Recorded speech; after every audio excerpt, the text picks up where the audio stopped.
মুহতারাম হাজিরিন, সূরা আনফালের একটা আয়াত আমি তেলাওয়াত করছি। এর মাথায় কয়েকটা হাদিসের আলোচনা আছে। এই যে আমরা আল্লাহ তাআলার বান্দা, আমাদের টার্গেট কই যাওয়া? জান্নাতে। বলেন কোথায়? আরে কথা বলেন কোথায়? জাহান্নাম থেকে বাঁচা, জান্নাতে যাওয়া। হেরার আলো বাংলাদেশ, বিশুদ্ধ ধর্ম প্রচারে অপ্রতিরোধ। আল্লাহু আকবার কবীরা।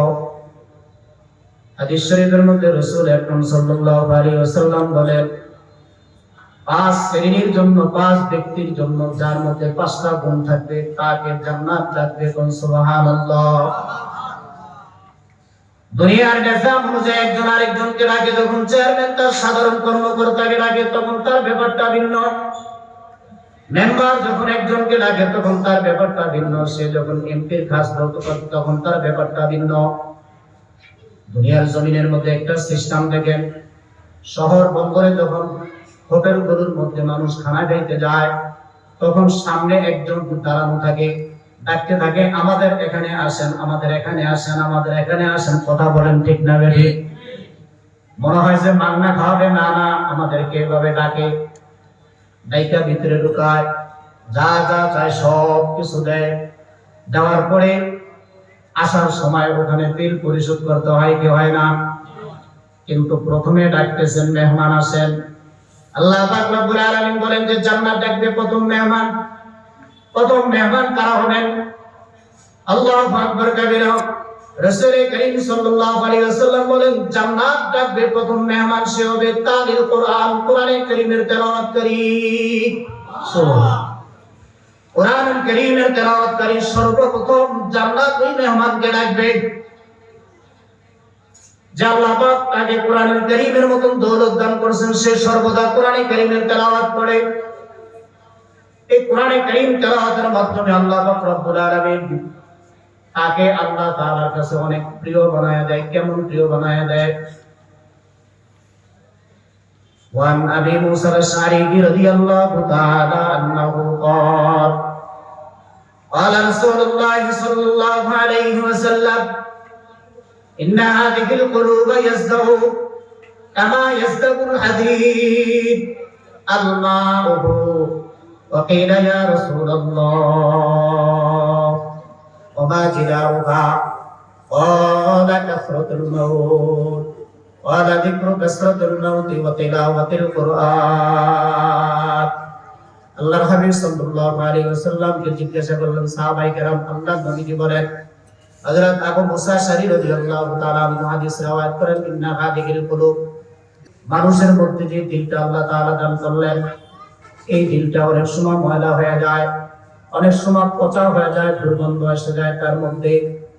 মেরে মোহতারাম ভাই ও বুজুর্গ, রাস্তায় যখন গাড়ি চলে, যখন সামনে আয়নার মধ্যে যেই মুহূর্তে ধুলাবালু পড়ে তখন পরিষ্কারের একটা ব্যবস্থা রাখা হয়, কারণ সামনের রাস্তা না দেখলে অ্যাক্সিডেন্ট হওয়ার সম্ভাবনা। বৃষ্টি পড়লে বৃষ্টি থেকে বাঁচার জন্য সামনের মধ্যে একটা ব্যবস্থা রাখে, এটাকে পরিশোধের জন্য। এরকম এটাকে পরিষ্কার পরিচ্ছন্ন করার ব্যবস্থা করা হয়, তা না হলে ওই গাড়ি অ্যাক্সিডেন্ট করার সম্ভাবনা।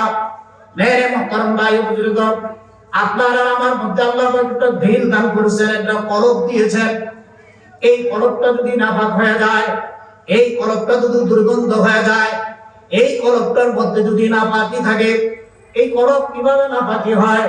আল্লাহ হাবিব বলেন, বান্দা যখন নামাজ ছেড়ে দেয় তার দিলটা তখন নাপাক হয়ে যায়, তার দিলটা তখন পচা গন্ধা হয়ে যায়।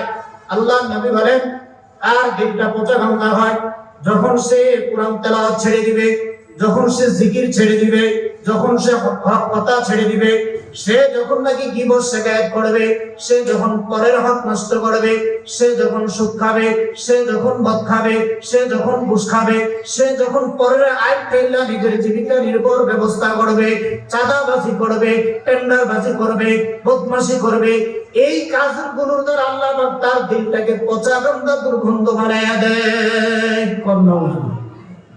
আসে না নাই? আসে না নাই? وعن صهيب رضي الله تعالى عنه قال قال رسول الله صلى الله عليه وسلم ما آمن بالقرآن মান ইস্তাহিল্লাহু হারামাহু। হযরত সুহাইব রাদিয়াল্লাহু তাআলা আনহু বলেন, ওই ইমানদার ব্যক্তির ঈমান নাই, কোরআনের উপরে তার ঈমান নাই, যেই জিনিস কোরআনকে হারাম বলেছে এটা সে হালাল ব্যবহার না করে হারাম পন্থায় ব্যবহার করে। নাউজুবিল্লাহ। সমাজে আছে না নাই? কথা বল না, সমাজে আছে না নাই? যেমন وعن ابي موسى الاشعري رضي الله تعالى عنه قال قال رسول الله صلى الله عليه وسلم من قرأ القرآن فاستداره حل حلاله وحرم حرامه وادخله الله الجنة।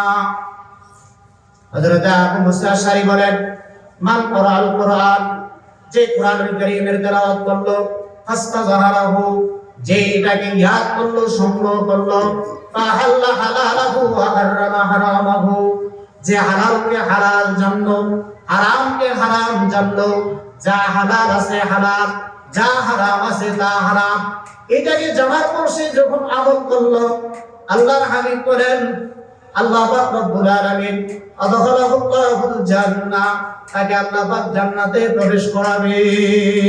সুবহানাল্লাহ। জান্নাতে প্রবেশ করাবে। শুধু তাই না, আর বংশধর থেকে 10 জন নিরেট জাহান্নামী হয়ে গেছে। এই 10 জনকে সুপারিশ করে জান্নাতে নেওয়ার অধিকার আল্লাহ পাক তাকে দান করবেন। সুবহানাল্লাহ। এখন প্রথম মেহমানকে, জান্নাতে যাওয়ার প্রথম মেহমানকে, কথা বলেন কে? কোরআনুল কারীমের তেলাওয়াতের ব্যক্তি। আল্লাহর হাবিব বলেন যে তুমি বেশি বেশি করে কোরআনুল কারীমের তেলাওয়াত করো। কোরআনুল কারীমের তেলাওয়াতের দ্বারা আল্লাহ পাক তোমার দিলটাকে পরিশুদ্ধ বানায় দিবে। আল্লাহ তাআলা জিকিরের দ্বারা দিলকে আল্লাহ পাক পরিশুদ্ধ বানায় দেয়। এইজন্য আল্লাহ পাক রব্বুল আলামিন বলেন, ইন্নামাল মুমিনুনা আল্লাযীনা ইযা যুকিরাল্লাহু ওয়াজিলাত কুলুবুহুম ওয়া ইযা তুলিয়াত আলাইহিম আয়াতুহু যাদাতুহুম ঈমানাও ওয়া আলা রাব্বিহিম ইয়াতাওয়াক্কালুন। মুমিনের সামনে যখন আল্লাহ তাআলার নাম স্মরণ করা হয়, মুমিনের সামনে যখন আল্লাহ তাআলার কথা স্মরণ করা হয়, হালাল হারামের কথা বলা হয়, জান্নাত জাহান্নামের আলোচনা করা হয়, তখন মুমিন বান্দা তখন স্থির থাকতে পারে না, সে বিগলিত হয়ে যায়, সে চিন্তিত হয়ে যায়, সে তখন ভেঙে পড়ে। আবার এই জিন্দেগীর মধ্যে কতটুকু আমি আল্লাহ তাআলাকে মানলাম, কতটুকু আল্লাহ তাআলার হুকুম আমি পালন করলাম। আমার 60 বছর জিন্দেগি অতিবাহিত হয়ে গেল, আমার 70 বছর জিন্দেগি অতিবাহিত হয়ে গেল।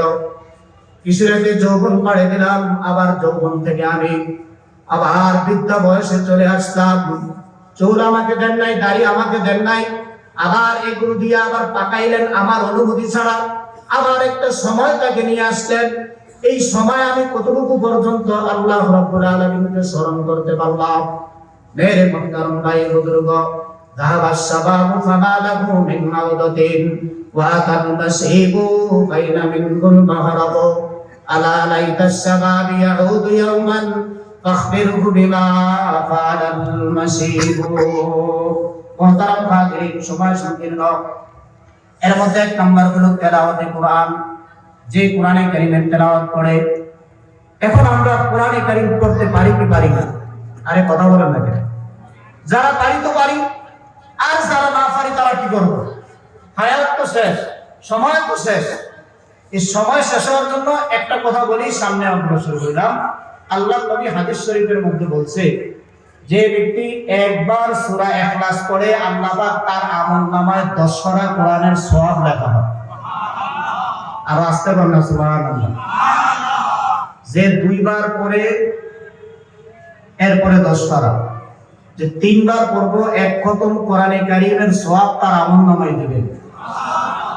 সূরা ইখলাস মুখস্থ আছে কার কার? হাত তোলেন তো, বলেন আল্লাহু আকবার, আল্লাহু আকবার। এই সূরা ইখলাস একবার পড়লে 1 খতম কোরআন শরীফ নিরেট। দৈনিক যদি কেউ 10 বার পড়ে, আল্লাহর নবী বলেন সে ওই 10 বারের কারণে যেদিন মরবে ওদিন জান্নাতে যাবে।